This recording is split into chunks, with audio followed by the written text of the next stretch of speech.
I pull up, roll the window down it. I pull up, roll the window down it. I pull up, roll the window down it. Baby, you don't know what you do to me. Between me and you, I feel like chemistry. I won't let no one come and take your place. Cause the love you give, you can't replace. It's not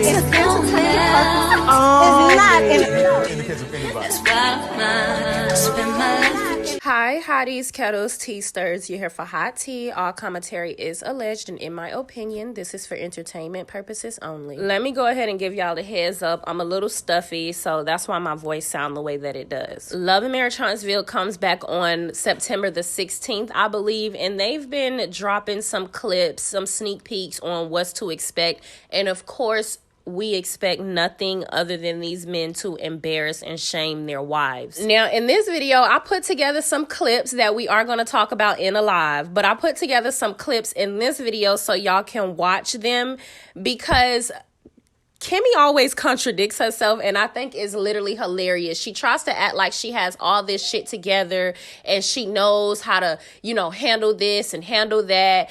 And she tries to make it seem like she really has her relationship in order when it comes to Maurice, but he's always running over her, stepping over her, and really embarrassing her. But she just does a good job with covering it up and making herself appear to be this woman with all of these morals and high standards and values for herself, when in actuality, she's just a mule. Now, I remember when we first found out that Kimmy would be battling this cancer journey, I remember telling you guys, I don't know how that's going to work with a husband like Maurice. And lo and behold, he's proven to us every chance that he's gotten how unsupportive he actually is. But I also remember Kimmy doing an interview with Bossip. And in that interview, she was like, I don't know why people think my man wasn't already stepped up to the table. He been stepped up to the table. Because I think the interviewer said that people were surprised that Maurice stepped up. I wasn't one of those people. I was telling people that she is just a liar and she's going to make it appear that her marriage is something that it isn't. But she was like, I don't know why people didn't feel like he was already stepped up to the table. So again, this is just me proving to y'all how male identified Kimmy actually is. What her job is to do is to protect him, no matter how much he will never protect her. She continues to give interviews trying to convince us of how much of a good man he is and how supportive he is, while simultaneously every interview he goes on and every time he's filming with her, he's contradicting every single thing that she's saying in those interviews about him. In fact, every time he opens his mouth, he's becoming to be more deplorable and disgusting to watch. And do you guys remember when Kimmy went on Fox and tried to make it seem like the bloggers were putting things in Maurice's mouth and making it appear to be something that it isn't? I just want to show you guys, this is proof that Kimmy has been dealing with Maurice X addiction, because that's addiction. That's what we're going to call it, an X addiction, because that's what he has, an X addiction. But Kimmy has been dealing with this X addiction even more now since she has gone through the cancer. And let's just be real, it's getting harder for her to cover it up because he is who he is. Like he said in that interview, he's a person that needs it, which is why he sat on national television in the clip that you guys are going to see that's going to be coming on the next season or the next mid-season of Love and Marriage Huntsville. He tells her that her not being able to perform is a mindset thing. He tells her, it's truth be told, it's nothing physically wrong with you. It's your mindset. So they've been filmed this part of the show. So him going and doing that interview with Carlos and then doubling down on it. I'm sorry, y'all. Him doubling down on the interview he did with Carlos with Fox only proves that he just doesn't care about her or protecting her. But she is going to fight every woman that tries to protect her and save her and speak up for her. So everybody was fighting for Kimmy while Kimmy was fighting us because she's male identified. She feels like she has to protect that man when he never protects her. We're going to talk more about this on live. I just wanted to post the clips here for y'all because I know some of you guys don't like when I actually break the video down. So check these clips out. Don't forget to like, subscribe, comment, hit the post notification bell so you guys are up to date each and every time that I upload. My effort at trying to work on, the whole decreased libido. I don't know if it's strictly a physiological thing. This is a mental thing, Kimmy. You can't say that. Physically, everything works fine. Oh. You're blaming this on a mind thing. I'm blaming this on a medication that in a textbook says can happen when you take the medication. So how long does it take until it wears off? Everybody's reaction to it can be different. Everybody's recovery can be different. They said for this, it could take even up to a year. So I got a year. I'm ready to go. You have a knack for taking the wind out my sail. Right now, my sail's been without wind for a while. Do you know that's not helpful? I'm sorry. It like borders on being an asshole. Love and is doing great. I couldn't have asked for a better partner in this journey. And in many conversations, I tell people my entire life was set up by Jesus. Like me meeting Maurice when I did, things happening during the time frame that they did, all of it for me was the plan. It was obviously, and I didn't know it at the time, but it just simply was. I even say the TV show was part of that plan because the character that I am normally, for me to get such a life-changing diagnosis, I usually will pull away and I get it figured out in quiet by myself. But with my husband encouraging me, in all honesty, to go ahead and bring it to the show and continue forward, it's helped so many people that have literally called me and told me about, they've been putting off a mammogram. They finally went and got it because of the show. And that means the world to me. Like the world, all of the things we've gone through since June, we get a lot of good news, and I'm grateful. I'm grateful to be where I am, and I'm blessed to have the outcomes that I've had so far. But more than anything, helping the few people that have told me for a fact that that show helped them means so much more, so much more. Absolutely. And that's beautiful. And I love that we get to see the Black love between you guys on this show, because yes, things happen. Yes, maybe you guys will clash, but we always love to see how strong your love story is. And I think that's very special. I think for a lot of people, there's always been this kind of thing about a reality TV curse, and we don't see any hint of that playing out with you guys at all. It's never like, oh, Kimmy and Maurice are going to break up. So my question, I guess, is how do you guys keep your relationship so strong and so sound? Because other people on reality TV, we see it happen all the time. I think a lot of it was because we were strong before the show. And we dated a long time. Like, we didn't just know each other 4 or 5 months and get married and have to grow to know each other. So every day you do find out more about your partner, but we dated a long time. We had a lot of conversations. And so it's funny to me, even when some of the fans, y'all should have talked about it. I'm like, you think we didn't? Like, do you really think we didn't? We talked about a lot of stuff before we got married. And there were things in my disposition and his that would cause us to bump heads often. And so we had a lot of time to work on some of the things that might cause another couple stress. How you communicate with each other, how you handle situations of greater magnitude. If you can't handle the little stuff, you're not going to be able to handle the big stuff. And so far, I think we do a pretty good job. There's sometimes I may snap and people are like, ooh, how she talk to him, or vice versa, because we're human. But in the time frame that we dated, we really tried to learn each other and how we can communicate and make our relationship the best thing. And I believe Jesus sent him for me. A lot of people in one of my interviews asked me, we've seen Maurice step up to the plate. And I said, y'all tickle me. Y'all act like y'all don't know who I married. He ain't step up to nothing. He been at the plate. He be in the plate. You know what I'm saying? And so it tickles me when people say, oh, we see him stepping up. And I knew who I married. And I had no doubt that he was gonna carry me. You know how you see that that poem about Jesus carrying the person through the footsteps. And when they looked down, they only saw one. I knew he was gonna pick me up. There was no doubt. No doubt. Y'all might have doubted. I never did. I never did. Okay. So I would imagine that you guys had a good time filming the season. Kimmy, I'd like to give you the opportunity to respond to a headline. A sad case of a man. Love and Marriage Huntsville fans slam Maurice for demanding intimacy while Kimmy goes through chemotherapy. Kimmy, what is your response to the backlash that Maurice has been getting lately? So here's the thing, like originally, I didn't even watch it. He told me he had an interview with Carlos, and usually I just kind of get the nuts and bolts of it. You know, he was like, well, we did this. He asked me about that, and I didn't do anything. And then when I finally saw stuff just kind of everywhere, I was like, oh my gosh, what did you say? I literally was like, what did you say?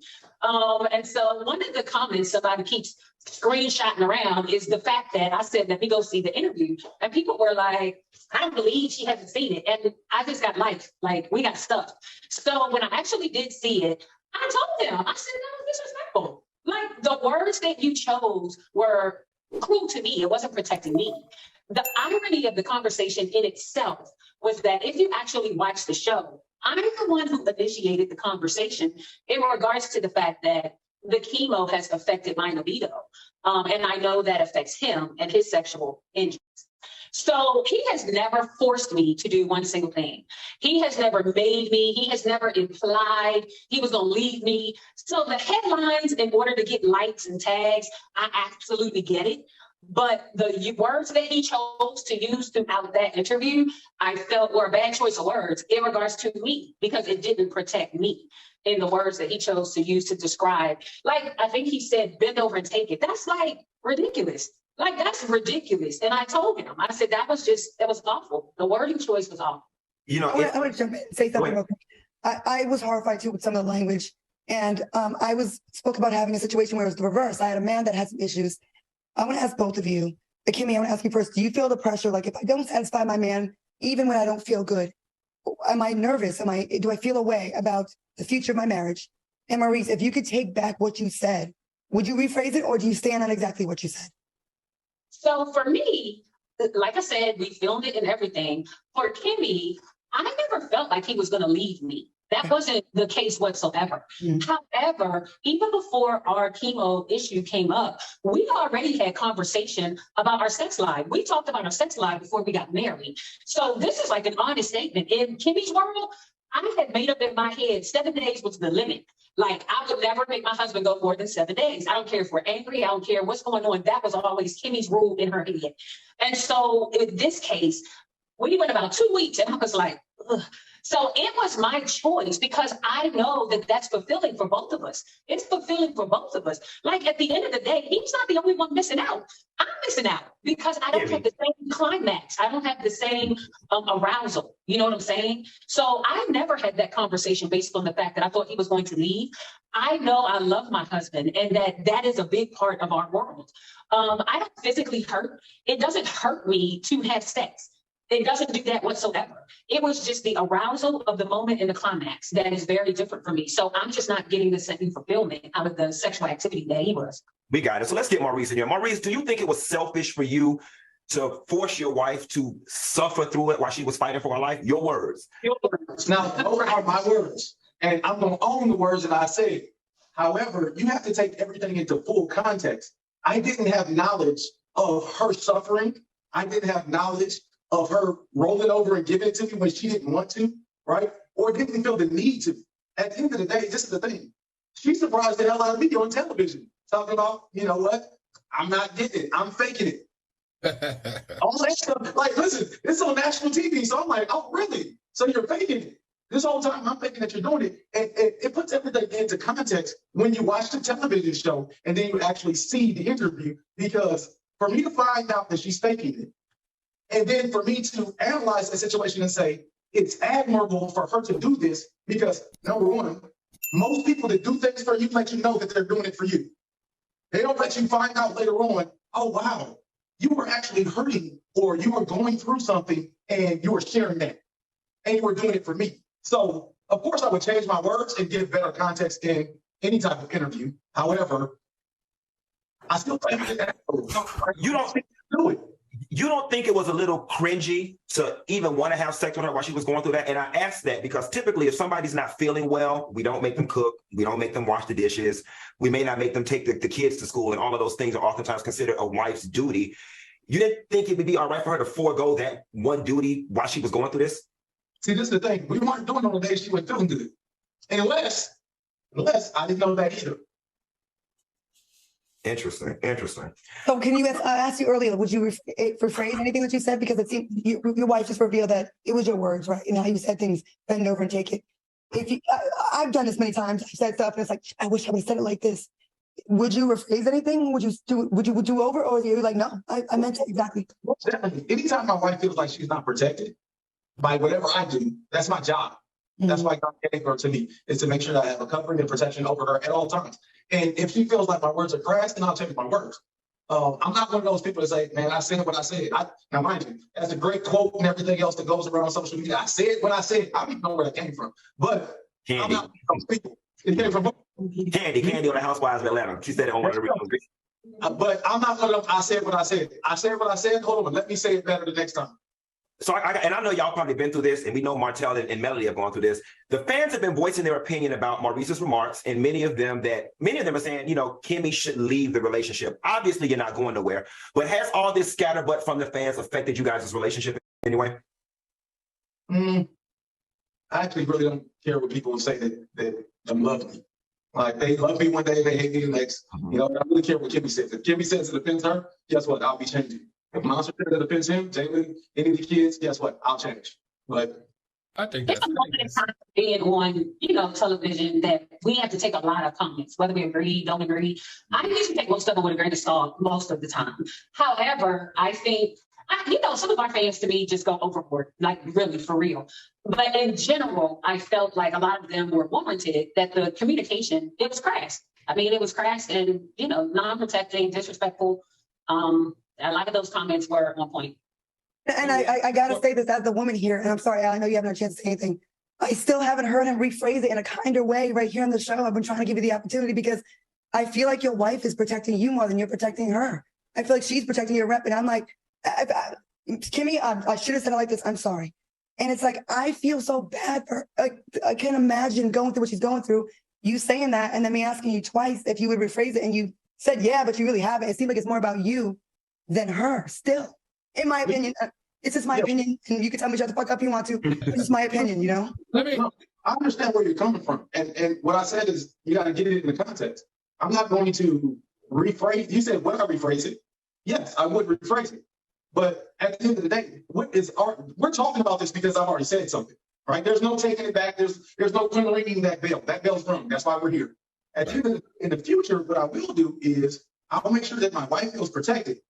I don't feel any different about the situation. At the end of the day, my wife did something that most people won't do. Simply, she put her personal feelings aside. I never wanted her to do anything that was uncomfortable. I wanted her to stop working. I wanted her to put everything to the side and let's get better. So when she's doing things to find a sense of normalcy in life, guess what? I don't know, because I'm not inside of her, what makes her feel good, what doesn't make her feel good, when she's feeling good, when she's not. So at the end of the day, you know what? Maurice, I feel that. I pull up, roll the window down it. I pull up, roll the window down it. I pull up, roll the window down it. Baby, you don't know what you do to me. Between me and you, I feel like chemistry. I won't let no one come and take your place. Cause the love you give, you can't Entertainment purposes. Is not in the case of anybody. That's why I'm mine. I spend my life